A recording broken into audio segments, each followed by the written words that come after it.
Back in 2003, the world was holding its breath as a nation stood on the brink of war. The United States was poised to invade Iraq, a decision driven by a single powerful claim that Iraq possessed weapons of mass destruction.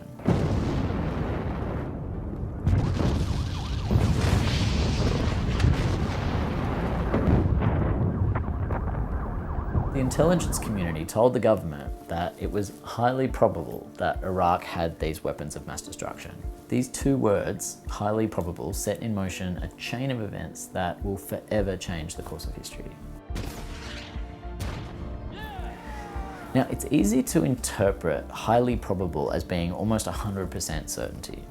That's how President Bush felt. Build and keep weapons of mass destruction. Nuclear weapon. Nuclear weapon. Nuclear weapon? We know he's got chemical weapons. He's got them. He's got them. He's got them. Our brains prefer certainty. They prefer black and white to shades of grey. If you were sure Iraq had chemical, biological, or nuclear weapons, then it might be justified to invade. After all, you're feeling like you were protecting millions of people from devastating weapons.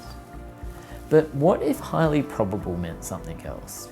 80% certainty, or even 70%? If the intelligence agencies meant 70%, would you still invade? Some people think 70% is just a maybe. So according to the International Financial Reporting Standards, probable means anything over 50%. The words highly probable are ambiguous. I guess no one mentioned that to W. He's got them. The Iraq War may have cost over $3 trillion, as much as the US government spends on K-12 education over 4 years. Voters might be less likely to support a war that costs 4 years of educational spending when there's a 20 or 30% chance of it basically being in vain. It's all built on a pretext that isn't true. So how do we avoid situations like this? The first and most important step is to realize that most of our normal beliefs aren't black and white. They're not 100% certain. They're shades of grey. Okay, I'm almost certain that the sun will rise tomorrow and that World War II happened and that if I drop this apple, it'll hit my foot. But most real world things have more uncertainty than this. We shouldn't be 100% certain that we'll finish that project on time, or that the project will work out the way that we hoped, or that there are no harmful side effects of what we try to do. As kids, we treat beliefs as black and white, where things fall into like 3 buckets, which is yes, 100% certain, no, 0% certain, and maybe like 50-50. Our predictions for the future have uncertainty too. Those predictions don't fit nicely into 3 buckets either, but instead they're on this shade of grey from close to 0 to close to 1. We normally try to use words to communicate this uncertainty. We might say things are maybe or likely or probably. Not using these words turn things from being an opinion into a fact. For example, before the Iraq War, the public were told that Baghdad had begun renewed production of chemical warfare agents. That's what the government told the public, but the original national intelligence estimate said that we assess that Baghdad had begun renewed production of chemical warfare agents. You can see how removing the words "we assess" turns the intelligence community's opinion into a fact. It makes it feel much more certain that there were chemical weapons. So words like these are really important. We're not saying get rid of them. Words are critical to communicate uncertainty. The problem with using words like this by themselves is that the meaning is ambiguous. As you can see from this study, people think unlikely means anything from about 5% to 40%. Even words like almost always can mean anything from 75% to 100%. There's also big differences in how different people use these words. Women use them differently from men. So language like this can lead to miscommunication between even genders. When I tell my wife there's like a real possibility that I'll organise dinner, the average man would say that's about a 50% chance that we'll have something on the table. But based on these data, my wife would say that I'm more than likely to have things under control, that it should be 70 or 80%. Bon appétit. There's also cultural differences in the meanings of these words, which creates even more ambiguity. Native English speakers describe a slam dunk as anything that's about 95% or more, but non-native speakers interpret it as closer to 80%. when something's really important, you probably don't want such a big margin for error. Now, what we have for dinner is not a life or death decision, even if my wife is occasionally tempted to kill me. In those cases, it's probably okay for words to mean slightly different things to different people.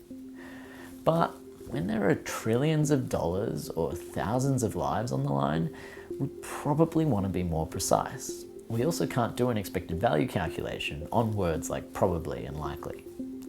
So when something's important, it's much clearer that we should use the number instead of the word.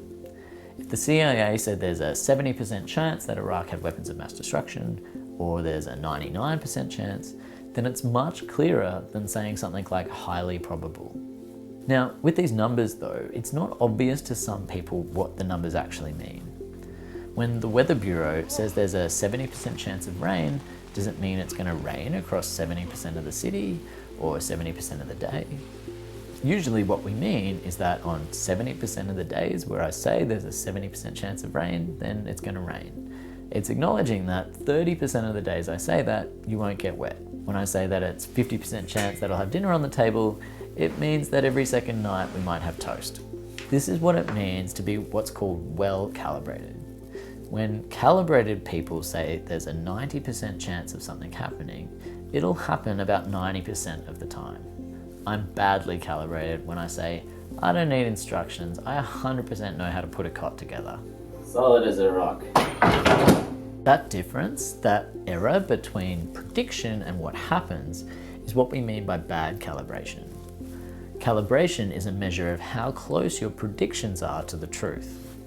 We might think it's easy to be well calibrated because we can remember a lot of the times we were right, but you can see we're often making judgments with the benefit of hindsight. If Coach would have put me in fourth quarter, we'd have been state champions, no doubt. We knew all along that online shopping and artificial intelligence were going to be a big deal, even if we didn't buy shares in Amazon or Google. It's easy to forget all the bad predictions that we made, that AI could never write like a human, or that the UK would never leave the European Union. So by remembering the times we're right and forgetting the times we're wrong, we end up thinking our predictions are really good.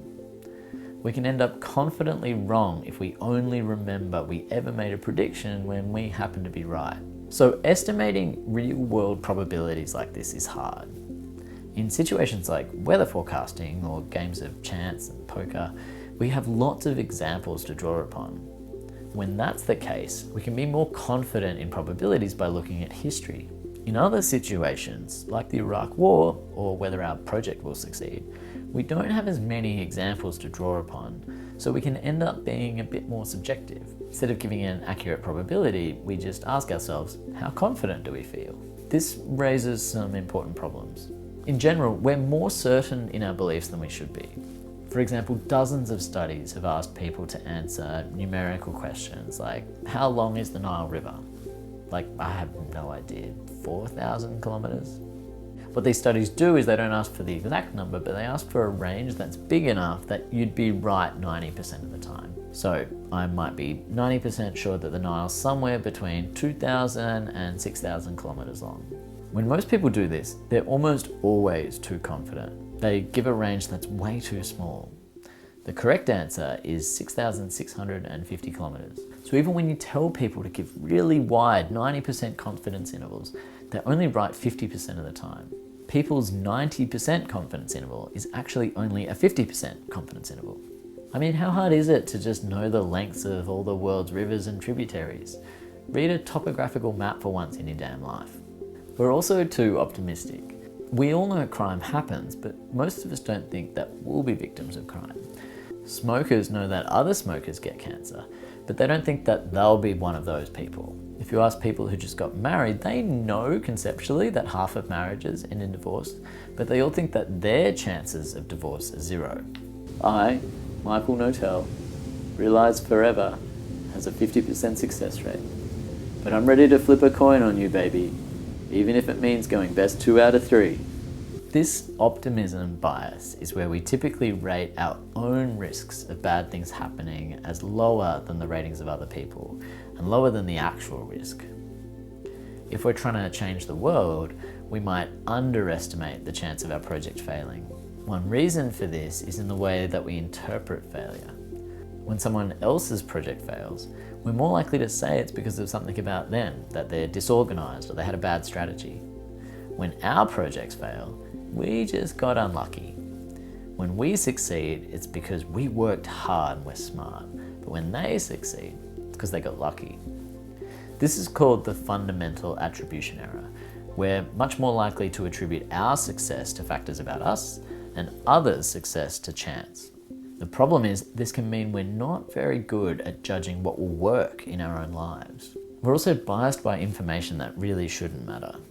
For example, mock jurors were asked to guess the chance that a criminal would re-offend. Participants were given a bunch of information, but lots of which had no relationship to re-offending. Participants thought that people were more likely to re-offend when they were told things like, oh, he plays online games in his free time, or once a neighbour described him as being a little bit odd. Participants who were told, oh, he plays the organ at church, or he once volunteered at a homeless shelter, said he was less likely to re-offend. The problem is, none of these things are actually relevant in predicting the types of crimes that this person committed. Still, we can't stop our brains from using that information to influence our judgment. Hands off the keyboard! You're under arrest for beating me in Fortnite too many times. Finally, we're also blind to so many of our own biases. We know other people are biased. We know the media is full of bias, but that's them over there, not us, right? And are we the baddies? We think other people are the ones who make biased decisions, not us. This is a bit like something our eyes do. You might already know our eyes have a visual blind spot. There's a part of your visual field you can't actually see because of the optic nerve running into the back of your eye.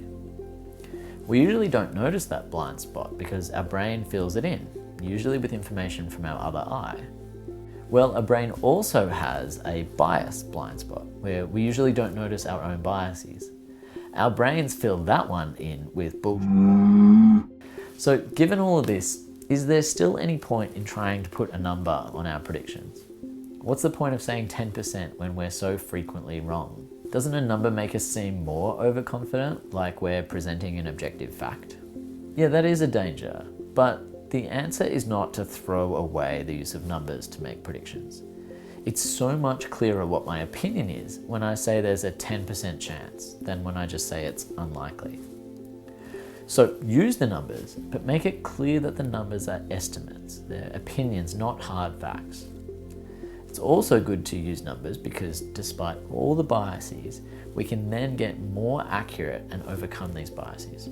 Phil Tetlock has studied people making predictions like these for over 30 years. His work shows that some people can predict even global events better than CIA analysts. By analysing these people, these super forecasters, we can find strategies that any of us can use to make better predictions. Deal in probability, and I'd say there's a 60% probability he's there. 100% he's there. Okay, fine, 95%, because I know certainty freaks you guys out. One of the best strategies is to use better information to make our judgments. In that study where we were trying to predict if someone was going to re-offend, participants were sometimes given what are called actuarial risk assessment scores. Basically, given all the factors that actually do predict re-offending, how likely is this person to re-offend? Armed with that information, participants were no longer affected by all the irrelevant stuff, like that time he helped out at a soup kitchen. In general, people do perform better when they rely more upon these kinds of expert-driven statistics than just using our intuitions or our feelings. Another strategy is to practice making lots of predictions and learn from real-world feedback. There are websites like Fatebook that are free and great for this. You put in some things that might happen with a specific due date, and then you put your probability that you think it'll actually happen. Fatebook reminds you to come back and either update your probability or say how it turned out. That feedback can help you see if you're well calibrated or not. Another suggestion is to either practice betting or even imagine betting on your beliefs. Would you rather bet $1,000 that this person doesn't re-offend or bet heads on a coin flip? If that's a hard decision, then your subjective probability is close to 50-50. You can play with the objective probability to help you get a better anchor of the subjective one. That is, does this feel like 1 in 4, or the probability of pulling a spade from a deck of cards, or 1 in 6, the probability of getting a 1 on a 6-sided die? Some people who take this seriously, like Robin Hanson, the economist, suggest we should actually bet on our beliefs. He says that putting skin in the game changes the way that people think, so they actually think more clearly. Now, making bets and stuff might not be necessary, but it does point to something almost certainly useful. If we practice making probabilistic predictions and we get feedback on how well we do, we're going to become more accurate. Sure, bets give you very direct feedback. It hurts to lose $100. Snake eyes? But even just getting feedback that you're wrong can help you learn whether or not you're too confident. If we practice making lots of predictions, we can start to get better calibrated. That way, when we say our project has an 80% chance of success, we can start to be more confident that we're right. So coming back to the White House, about 30 years before the invasion of Iraq, Secretary of State Henry Kissinger said policymaking is about making complicated bets about the future. He said he wished the intelligence analysts would give him estimates of the relevant betting odds.